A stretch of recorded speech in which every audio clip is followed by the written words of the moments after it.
Le microscope. Alors, petite pause pour le microscope. Donc là, dans ce passage, on va s'intéresser au microscope. Donc le microscope, le voilà. Un microscope, bah, c'est l'inverse. On va s'intéresser à faire un montage toujours avec deux lentilles convergentes. Donc c'est miraculeux, hein, mais avec deux lentilles convergentes, on peut faire beaucoup de choses. C'est pour ça aussi que j'ai choisi de faire les deux présentations, pour vous montrer qu'en fonction de comment on place nos lentilles, on va avoir des résultats très différents. Donc là, on veut bah, un microscope, le but c'est de regarder des petits objets, donc on veut grossir les angles sous lesquels on verrait un petit objet. On va réaliser un microscope avec deux lentilles convergentes. On va d'abord positionner une première lentille convergente proche de notre objet. Ici, donc, c'est l'objectif, toujours, hein, c'est le même nom, ça n'a pas changé. Et on va se débrouiller pour mettre notre objet relativement près de l'objectif. Mais si j'ai oublié de mettre le foyer objet, mais le foyer objet, bah, c'est le symétrique du foyer image, il serait quelque part par là. Donc on va mettre notre objet plus loin que le foyer objet pour notre montage. C'est important parce que si on fait ça, on obtient forcément une image qui va être réelle. Donc là, voilà, on a une première lentille qui fait d'un objet réel une image réelle agrandie. Il faut qu'on ait cette première chose. Ensuite, ce qu'on va faire, c'est qu'on va placer une deuxième lentille. Cette lentille, L2, elle va être placée d'une façon très simple. On va se débrouiller pour que notre lentille L2, que son foyer objet soit parfaitement au niveau de l'image A' de notre objet initial. Donc en gros, A' égale F2. Ça veut dire quoi? Ça veut dire que A' correspond au foyer objet de notre lentille L2, et donc que B' est dans le plan focal objet. Donc B' est un foyer objet secondaire pour notre oculaire, qui va lui agir comme une loupe. Vous vous rappelez, on avait fait exactement la même chose pour la loupe. On avait mis un objet réel, cette fois-ci, hein. C'était pas une image intermédiaire, quoi que ce soit, c'était vraiment un objet physique. On l'avait placé au foyer d'une lentille. Et bien là, en fait, on fait la même chose, en fait. L'image que l'on a fait de AB, elle se place au foyer objet de notre lentille L2. Donc L2 va agir comme une loupe et va agrandir les angles. Donc on y va, on trace les rayons qui partent de B. Tous les rayons qui partent de B vont ressortir parallèles entre eux en sortant de L2, puisque c'est un foyer objet secondaire. Et donc, ils vont tous être parallèles au rayon qui est passé par le centre. Et donc si je place mon œil, encore une fois, mon œil, il va se retrouver au repos, puisque pour lui, tous les rayons sont parallèles. Donc c'est comme si B, l'image finalement, l'objet que l'œil regarde est à l'infini hors axe optique, mais à l'infini. Donc tous les rayons vont converger en un seul point, et mon œil est au repos. Donc voilà, ça c'est en gros un microscope. Alors c'est un peu plus compliqué que ça dans la réalité, on en discutera un petit peu après, mais le principe d'un microscope, c'est ça. On met une lentille qui sert d'objectif, qui fait d'un objet donc physique une image réelle, et on fait avec une lentille L2 une image à l'infini de cette image intermédiaire A'B'. Alors, on va s'intéresser au grossissement, encore une fois. Donc, pour s'intéresser au grossissement, c'est toujours pareil. Il faut s'intéresser aux rayons qui passent par les centres des lentilles. Ça facilite énormément les calculs. Donc, je vais retirer tous les rayons qui servent à rien. J'ai juste réduit un petit peu le schéma pour qu'on puisse mettre les calculs, parce qu'il va y en avoir un peu plus. Vous inquiétez pas quand même. On a ici donc notre objet AB. Le rayon qui passe par là, il n'est pas dévié. Il arrive en B'. Et le rayon qui part de B', il ressort comme ça. On a les deux rayons principaux. Il y a une chose importante à noter, c'est que la distance qui est entre L1 et L2, je vais la noter delta. D'accord? Donc cette distance-là, c'est delta. C'est une distance, hein, donc c'est positif. Et donc la distance entre O1, l'origine de ma lentille L1, et A' ou F2, parce que c'est le même point finalement, c'est delta moins cette longueur-là. Et cette longueur-là, c'est la focale de ma lentille convergente, donc c'est F'2. Donc O1 A' est égal à delta moins F2'. Exactement ce que j'ai marqué là. On va en avoir besoin tout de suite, mais c'est important de le noter. Alors, si je vous avais demandé de faire le calcul, d'ailleurs c'est un exercice de TD, en fait, je me suis aperçu que vous pouvez partir un peu dans toutes les directions. On n'est pas forcé de partir dans la meilleure direction pour faire ce calcul. Donc là, je vais vous montrer comment on fait sans se tromper. Mais sachez que si on fait les choses, même si on les fait bien, on peut très bien se retrouver dans une situation où on n'arrive pas à obtenir la bonne équation facilement, parce qu'on part dans des calculs compliqués pour rien. Donc là, ce que je vais faire, c'est que je vais juste appliquer la formule de conjugaison sur ma lentille L1.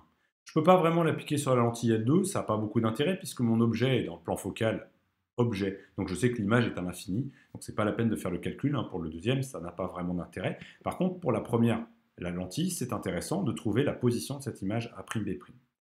Donc, c'est ce que je vais faire, j'applique cette formule, 1 sur OA' moins 1 sur OA est égal à 1 sur F', formule de conjugaison entre mon objet et mon image de la lentille L1.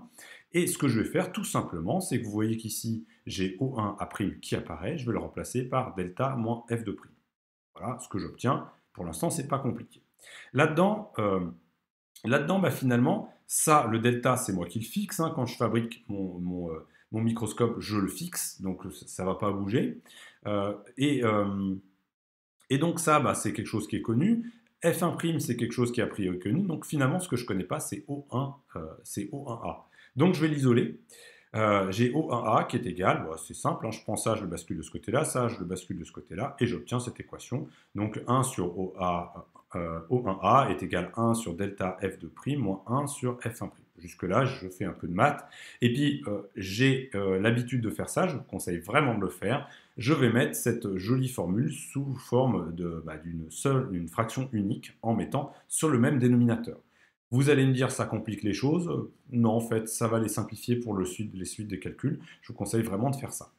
Alors, je pourrais inverser ça et obtenir O1A, mais vous allez voir que je n'ai pas besoin de le faire, donc je vais garder 1 sur O1A qui va me servir directement. Pourquoi ça va me servir directement? Parce que ce qui m'intéresse, moi, c'est donc le but de tout ce que je suis en train de faire, c'est de mesurer, de calculer la valeur de alpha prime, et pour cela, j'ai besoin de connaître la taille de mon image. Donc je vais calculer le grandissement. Le grandissement, par définition, c'est A'B' sur AB, hein, en mesure algébrique. Je vais appliquer le théorème de Thalès dans ce joli papillon, donc le triangle O1AB, O1 A'B', donc là il est en violet sur le dessin, très visible, et donc je montre que finalement, A'B' sur AB, c'est O1A' sur O1A, et tiens, regardez, j'ai directement 1 sur OA. Donc je peux remplacer mon O1A là, par directement ça, il est déjà au dénominateur, donc ça me donne quelque chose qui ressemble à ça, sachant que O1A', c'est delta moins F2'. Donc au final, c'est je prends ça et je multiplie ça par delta moins F2', donc j'obtiens directement ça. Ça se simplifie très très bien. J'espère ne pas être allé trop vite.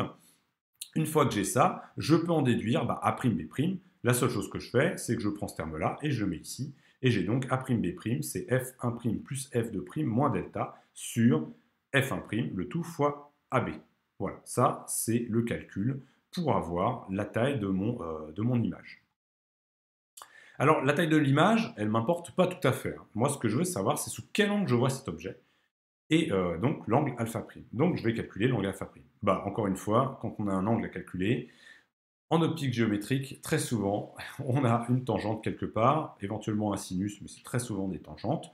Donc, on a ici, dans ce petit triangle-là, on a A'B' sur cette distance-là, qui va être égal à F'2. Alors, je vous rappelle que c'est un petit angle, hein, mon dessin est absolument pas réaliste, puisque là, on est carrément hors de cette situation.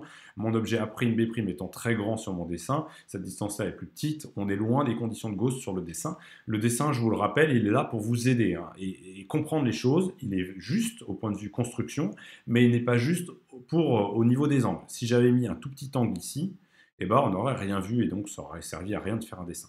Donc, faut le savoir, quand vous faites des dessins, utilisez cette chose, le fait qu'on fait des dessins faux. En particulier, on a tendance à ne pas mettre la même échelle sur l'axe des Y par rapport à l'axe des X. On met une échelle beaucoup plus grande. On va d'une certaine façon zoomer beaucoup plus sur l'axe des Y par rapport à l'axe des X pour pouvoir pour pouvoir voir ce qu'on a besoin de voir. Donc là, voilà, hein, mon dessin n'est pas du tout à l'échelle, mais sachez que pour la physique, si j'utilise vraiment ça, je me mettrai dans des conditions où les angles sont petits, et donc j'ai directement alpha', c'est la tangente, c'est-à-dire A'B' sur F2'. Là, ici, j'ai calculé l'angle avec alpha'. Une fois que j'ai ça, j'ai trouvé mon angle alpha'. Alors, alpha', on l'a, hein, je remplace A'B' par ce qui est en dessous, et j'obtiens ce truc-là. Je vais mettre ça de côté, et je vous rappelle que je vais calculer le grossissement. Le grossissement, c'est alpha' sur alpha.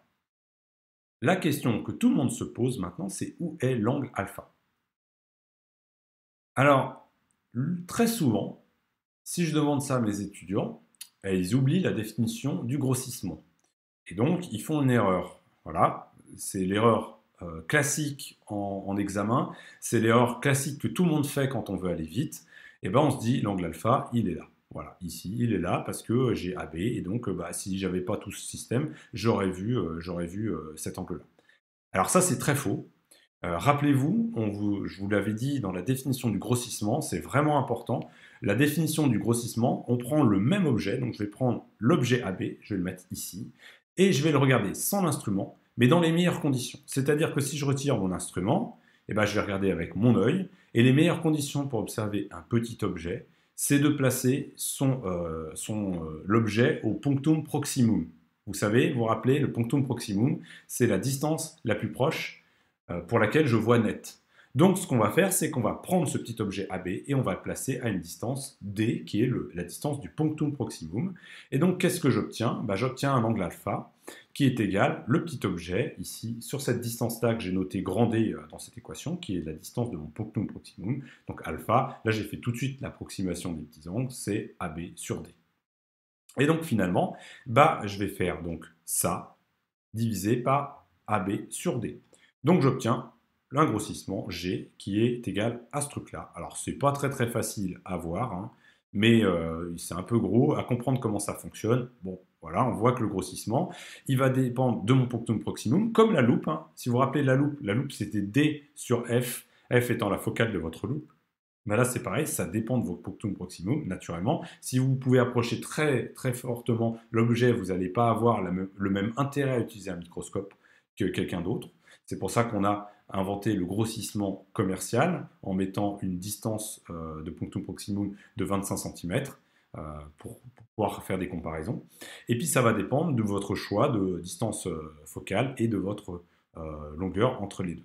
Alors, on peut s'amuser à faire tout un tas de calculs, mais ce qui va se passer, c'est que la distance D, ici, delta, là, ici, elle est forcément plus grande que F1' plus F2. Vous pouvez le voir ici, ça c'est F1', et ça c'est la distance F2. Vous voyez bien que tout de suite, delta est forcément plus grand. Vous pouvez jouer comme vous voulez, hein. L'image ici, l'image A'B', sera toujours plus loin que F1', sinon elle ne sera pas réelle, donc elle sera toujours plus loin.